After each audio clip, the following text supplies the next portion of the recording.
Post-credit scenes have now become inseparable from big franchise movies. They're the element that lets a shared universe move forward from one movie to the next. Some absolutely must not be spoiled, some get posted 3 days after release to help sell the movie, and ones that promise something amazing but go nowhere. To the point where they're considered a marker of good or bad movies, and in my opinion, that's one of the major problems with the Marvel Universe. Because this very distinctive signature, which accompanied the studio's glory days, and that a lot of franchises tried to copy without ever succeeding, has gradually become a prison. The audience has become extremely critical. What was originally supposed to be a bonus has now become an essential part of the film, which is supposed to finally move the overall story forward. But how can we blame the audience? It's Marvel who in recent years has isolated each story and who tries as best they can to hype things up in the last seconds, except now Marvel has lost that post-credits magic. And they feel compelled to use in every film the promise of a renewed universe that never actually comes. And yet everything started out so well. With Nick Fury showing up to tell Tony Stark that he's not the only one. Back then, it was simply a stroke of genius, a promise of continuity that hinted at the grand Avengers MCU. But then, how did we get here? Well, that's what we're going to analyze in this video. From the glory days of a perfectly oiled MCU to the failing gears of the multiverse. How did Marvel turn a magical formula into an industrial mechanism that no longer resonates with anyone? And above all, how could they finally restore the post-credits scenes to their former glory? You got it, in this video, we're going to cover a lot of ground. Once again, we'll talk about the past, present, and potentially future projects of the MCU. So we're entering the spoiler zone, the ultimate danger zone. You're here with Kevin Buchart, your favorite theorist for your favorite critical crowd. Roll the intro.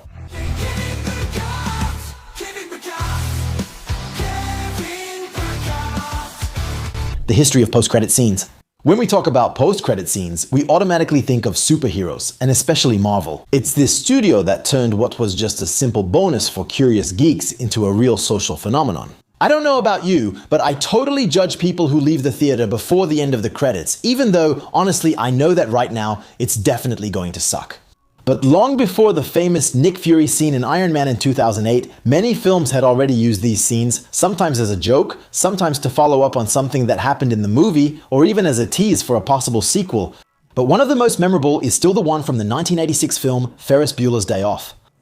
It's the story of a high school senior who skips class to explore Chicago with his best friend and his girlfriend. In this movie, Ferris regularly breaks the fourth wall to talk to the audience.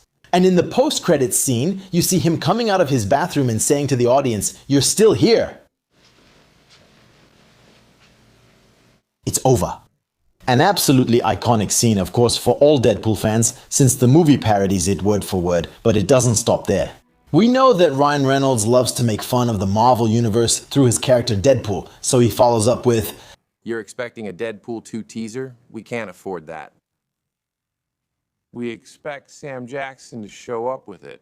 It's worth remembering that the first Deadpool was made on a tiny budget, $58 million. Nobody at Fox believed in it. By comparison, Deadpool and Wolverine cost $200 million, and Reynolds doesn't miss the chance to take a jab at Iron Man 1 and its iconic post-credit scene, playing with the expectations of Marvel fans who are always looking for something juicy after the credits. He returns to announce that Cable will be in the second movie. Even while joking, he knows how to connect with us geeks. And Ryan Reynolds is one of the few who never dictates post-credit scenes, and that's exactly what we're going to talk about now. Because the post-credit scenes in Deadpool 2 are just a huge ego trip with a bonus deleted scene of Baby Furrer. And in Deadpool 3, while he could have felt obligated to advance the multiverse storyline, Reynolds simply chooses to confirm a joke from the movie about the Human Torch. It's funny, consistent with what we just saw, and it works. Too bad for those frustrated, but before returning to Marvel, we need to understand what they started. Often, it's the post-credit scenes that get the most attention after a movie's release. They allow for immense freedom to lay the groundwork for the next part of a universe, but the problem is, Marvel has created a monster. Because outside of the MCU, these scenes have often caused more damage than real narrative building for the big franchises. Look at Monsterverse, Fast and Furious, or even worse, Transformers. You might not have seen it, but the end of the latest Transformers actually teases a shared universe with G.I. Joe. DC, for its part, tried for a long time to resist the temptation, especially under the direction of Zack Snyder, who obviously hates post-credits scenes and prefers to properly conclude his movies by including all the elements before the credits. But faced with Marvel's success, Warner gave in and decided to completely rework Suicide Squad by adding more humor and its very first post-credits scene. We see Bruce Wayne retrieving a file from Amanda Waller containing the profiles of all the superhumans, especially the future members of the Justice League. And then comes Wonder Woman, produced by Snyder, which wasn't altered at all and therefore doesn't include a post-credits scene. While producing Justice League, Snyder tragically loses his daughter Autumn and leaves the project. The film is taken over by Joss Whedon, director of the first two Avengers movies, who was assigned by Warner to turn this Justice League into a DC version of the Avengers. As a result, not just one but several post-credits scenes. A race between Superman and Flash, then a scene with Lex Luthor escaping to meet Deathstroke. A scene that, as we know, will lead absolutely nowhere, and that's where the real problems begin. Let's take Shazam as an example. The movie teases Mr. Mind at the end of the first one and teases him again in exactly the same way at the end of the second one. They didn't even bother to fit the character into the plot. They recycle the idea as if nothing happened. Well, same thing in the terrible Black Adam, which brings back Henry Cavill's Superman just to create unnecessary buzz even though he wasn't supposed to appear anymore. But that's the magic of The Rock. Or even Wonder Woman 1984, which brings back the original TV series actress without any explanation. Then comes the renewal with James Gunn, who, at the end of his Suicide Squad, teases us with the Peacemaker series. Well, we'll see if he continues this tradition in his own MCU starting this summer with Superman. In short, yes, the post-credit scene can be an art, but whether it's to complete a film or to advance a larger storyline, it needs to be thought of as part of the whole. And not hastily assembled by studio executives who don't understand and only want to create buzz for their film. But now, Marvel, how did they manage to make this mechanism such a trademark? The art of the post-credit scene. You could say that overall Marvel was almost flawless for nearly 10 years, and the reason is simple. The Infinity Saga mainly focused on one thing, one team, the Avengers. Sure, we had the Guardians of the Galaxy developing on the side, but almost everything revolved around one goal, Thanos. The path was clear, straightforward, and set. The post-credit scenes were both important for the movie we just watched and for teasing what was coming next. But above all, they were still considered what they always should have been, a bonus. And not like today, something that can either save or completely ruin a movie. Especially in Phase 1, it was done with almost delightful precision. And alongside the post-credit scenes, Marvel had even launched a series of short films to connect these scenes together, and it was seamless. Iron Man 1 tells us that Tony Stark isn't the only superhero and that the Avengers Initiative already exists. In The Incredible Hulk, we see Tony go meet with them to recruit Hulk instead of Abomination for that famous Avengers program. Iron Man 2 directly teases the arrival of Thor. Thor shows us that Loki isn't dead, which in turn sets up Avengers. In Captain America, the first Avenger officially launches the very first Avengers mission. It's clear, straightforward, and effective. Each movie leads to the next, and they all point in one direction, the team up. And it's built so well that you could almost believe it could end right there. But no, because Avengers teases us with something even bigger. The famous shawarma scene was actually shot at the last minute, just a few weeks before the movie was released.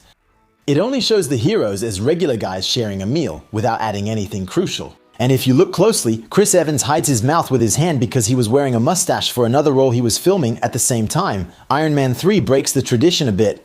The post-credits scene adds little to the story, simply showing Tony and Bruce remain friendly. Did you fall asleep? I zoned out. It's nice, but that's all. At that point, Marvel clearly doesn't have a clear vision for what's next and prefers not to take any risks. Yes, at that time they still had clarity. Thor, The Dark World, however, picks things up again.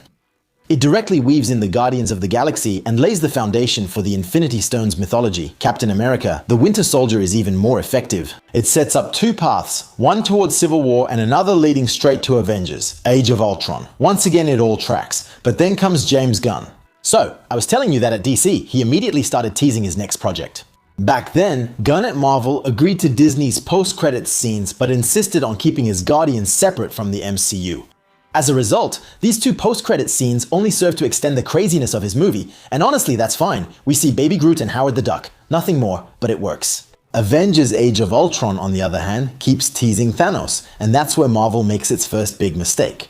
We see Thanos putting on the Infinity Gauntlet in what appears to be Odin's treasure room, except that several years later, this scene doesn't make any sense anymore. It doesn't fit with what we're told later on. Fake. Most of the stuff in here is fake. But it did the job. Thanos is going to get a gauntlet. Phase 2 ends with the post-credits scene of Ant-Man, which simply teases Ant-Man and the Wasp. We're starting Phase 3 with some heavy stuff. Each project now has a single goal, to lead us to Infinity War and Endgame. That's why the post-credits scenes still make perfect sense at this point. Civil War teases two things. Team Cap hiding out in Wakanda and Peter keeping his suit were sent straight into Homecoming. And here, already, you can feel that something has changed. We're no longer just teasing the next movie, but what's going to happen in a few years. New characters are expanding the lore, and the Avengers are no longer the only ones at the center of the story. This scene introduces Wakanda and helps establish the Spider-Man universe. What was once just a little bonus to connect the movies is becoming a real narrative tool, a springboard to new branches, a promise for the future. And then comes Doctor Strange. We already had the Thanos' gauntlet mistake in Odin's trophy room, but this is something completely different. Doctor Strange features the very first post-credits scene that creates a real problem, a plot hole. The scene shows Mordo tracking down sorcerers around the world to steal their power. It was supposed to tease Doctor Strange 2, where Mordo could have had a central role. Too many sorcerers. Except that the post-Endgame MCU didn't really know where to go anymore, and Doctor Strange 2 changed its script several times even during production. The result? That scene becomes completely irrelevant. Worse, in one version of the film, Wanda was supposed to decapitate Mordo right at the beginning, so we would have had a post-credits scene leading to an execution in the first 5 minutes. No point at all. If you ask me, they did the right thing by removing that scene, because honestly, it would have just been used to make up for that useless post-credit scene. Anyway, the curse begins. Fortunately though, the second post-credit scene shows us a pretty cool moment taken straight from Ragnarok. Meanwhile, James Gunn is doing his own thing, Guardians of the Galaxy Vol. Out. 2 actually throws in 5 post-credit scenes. The first one is fun, one continues the story with Stallone, and another teases the arrival of Adam Warlock for a possible third installment. A lighter one with Groot as a teenager. And finally, a scene where we see that Stan Lee is actually a Watcher spy. James Gunn stays in his own world, in his own style, without ever teasing the involvement of the Guardians in the overall MCU story. The post-credit scene in Homecoming, a Deadpool-style troll that came out a year earlier. It mocks viewers expecting a tease all the way to the end. It's harmless, but at the time, it really frustrated fans. Because yes, Marvel boxed itself in with a promise, and breaking that promise now leads to criticism. Even back then, post-credit scenes had to tease what was next, or the movie risked criticism. The one in Thor Ragnarok shows Thanos' ship, which leads us directly to Infinity War. Simple and effective, it sets the tone for the next Avengers. Black Panther, on the other hand, shows T'Challa opening Wakanda to the world. More than just a tease, it's a logical follow-up to the film. Black Panther is almost a mini-universe within the MCU, but it's also what allows the Battle of Infinity War to be centered in Wakanda. He opens his kingdom, ready to sacrifice everything to save the universe, and the second scene, Bucky is healed. One more step toward the end of his redemption. And now we're entering the final stretch of this Phase 3, the longest of them all. Infinity War ends for the first time with a defeat, and the post-credits scene is crucial. It shows the consequences of the snap on a global scale. People are disappearing everywhere. It's chaos, but hope is reborn with this beeper, a beeper in Captain Marvel's colors. Which leads us directly to the Captain Marvel movie, which shows us a post-credits scene that takes place right after the events of Infinity War. That's actually one of the reasons the movie made $1 billion at the box office. At the time, nothing leaked about Endgame, no insider information for the general public. And there are very few creators truly specialized in the MCU. Everyone is waiting for that post-credits scene to get a clue about what's next, and yes, it doesn't disappoint. It shows us the Avengers in pieces, and Carol suddenly showing up and asking. But it starts something rather unhealthy. The movie isn't considered a very good film. On the contrary, Brie Larson is heavily criticized for her acting. People leave the theaters happy, but only discuss the post-credits scene. A phenomenon that would repeat itself with a few projects afterward. And sometimes I had the feeling of going to the movies just for the post-credits scene and to get a glimpse of what's coming next. Like a drug, I needed my teaser.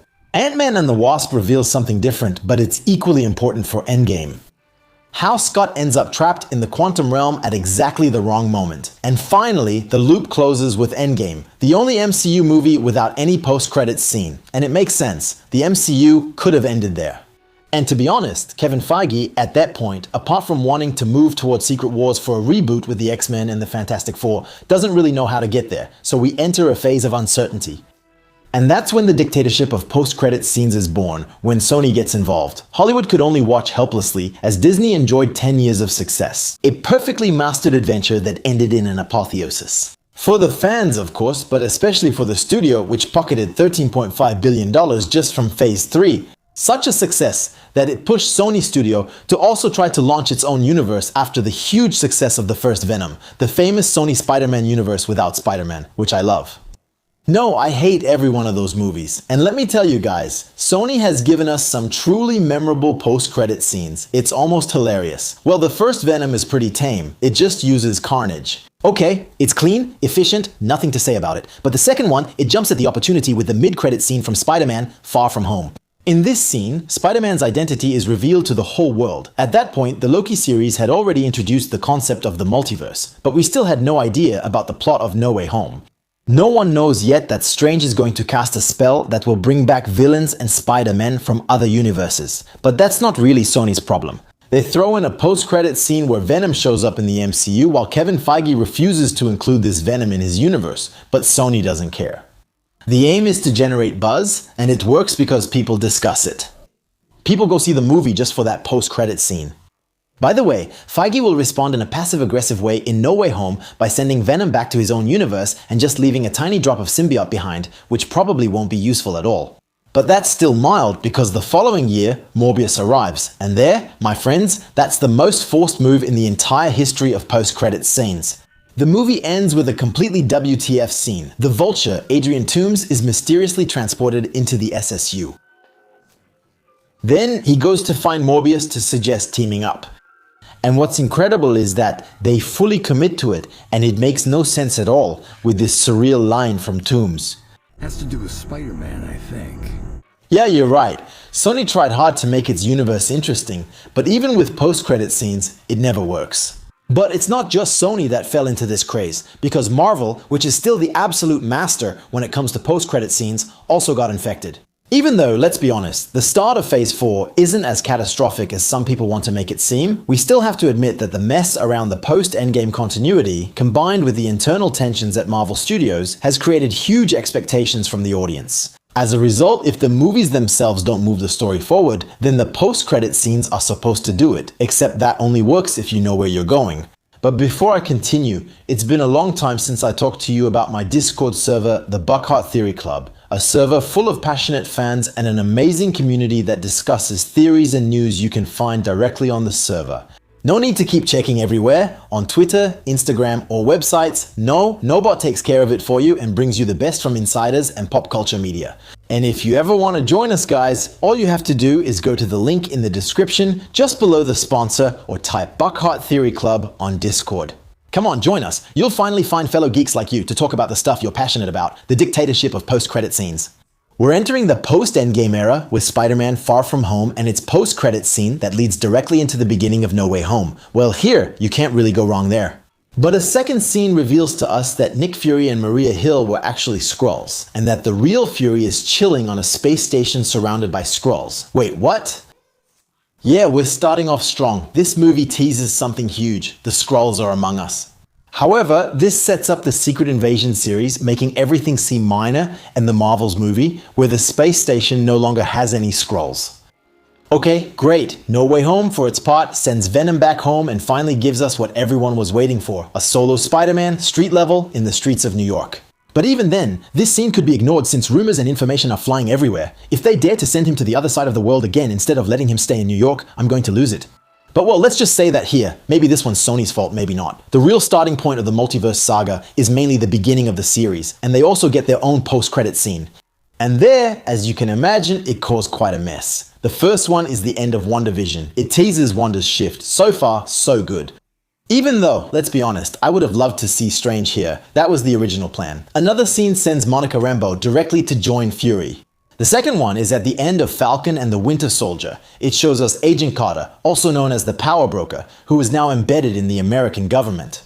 We thought things would get serious, but 5 years later, still nothing. Yes, 5 years. Aside from Doctor Strange, no MCU project had ever teased something so far in advance. Loki, on the other hand, directly teases its season 2, and here we love it. Cliffhanger. Simple, clear, effective. Just like the post-credits scene in Black Widow, which serves to launch the Hawkeye series. Perfect. Nothing to say. But it's precisely at that moment that everything starts to go off the rails. 100% of the following movies start opening the door to much bigger storylines. As if every post-credits scene now had to launch a new saga. But no, all we wanted was just a next step, not a next multiverse. And the worst part is, none of those promises were kept. Shang-Chi is a really good movie, a character we want to see again soon. And the post-credits scene shows us him joining the Avengers with the promise of learning more about the rings. In the end, we never got any answers. The second scene shows us that Daddy's criminal organization has been taken over by Ying Li. We're told that we'll see the 10 rings again. So when? It's a mystery. The Eternals on their side actually introduce us to Thanos' brother, Star Fox, played by Harry Styles, and his buddy Pip, but that's not all. They also tease Blade with the voice of Mahershala Ali. Sure you're ready for that, Mr. Whitman? Obviously none of these characters will show up before 2028 at the earliest. The Moon Knight series teases the appearance of his third personality, Jake Lockley, except the series will never be renewed, and we might only see Moon Knight again with the Midnight Suns. So, once again, after Secret Wars, new blockbuster, new post-credit scene, and here, Doctor Strange in the Multiverse of Madness completely misses the mark. The movie ends on an ultra-dark shot. Strange, cursed by the Darkhold, grows a third eye that opens on his forehead. Very dramatic vibe, and 5 minutes later, we get a post-credit scene where Strange, totally comfortable with this idea, joins Clea, Dormammu's human niece, as they travel through the multiverse, which completely erases the end of the movie. Incomprehensible. Yes, the scene is exciting, but once again, it isn't leading anywhere right now. And if we take a step back, we realize that starting from the very first film of Phase 4 no movie or series has actually led to a concrete, approved project that's ready to be released. Basically, at that point Marvel is lost and doesn't know where it's going anymore. It's making wild promises to its audience. But what they don't realize is that by doing this, they're maintaining or even creating Marvel fatigue. Sure, they're playing on the immediate excitement in the theater to sometimes make up for the average quality of the film. Fans are growing tired of waiting for follow-through that never comes. Thor, Love and Thunder doesn't improve matters, only teasing a war with the gods of Olympus, especially Hercules. A war that, let's be honest, will probably never happen. Because if Thor 5 ever comes out, there's a good chance it'll go in a completely different direction. At least, according to the rumors. The second scene shows us Jane Foster being welcomed to Valhalla. And again, nothing. Nada, no follow-up for now. Black Panther Wakanda Forever introduces us to T'Challa's son, Toussaint, whose Wakanda name is T'Challa. I'll stop here. It goes nowhere, and we don't know if he'll be the next Black Panther or just someone from the multiverse.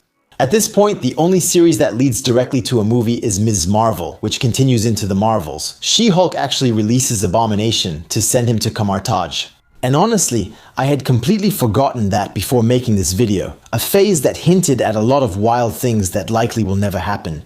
And anyway, that's one of the main problems. With the multitude of characters and storylines, it's almost become impossible to use the same formula that worked in the Infinity Saga, because now the movies don't follow the Avengers narrative, leading to team-ups. In my opinion, that's actually the main problem with the post-Endgame MCU. Without team-ups, it becomes difficult to really connect the characters to each other. But Phase 5 is going to mark a real turning point in the future of the MCU, the wake-up call. The case of Ant-Man and the Wasp. Quantumania is almost a textbook example. With Jonathan Majors' legal issues, the studio doesn't know what to do anymore.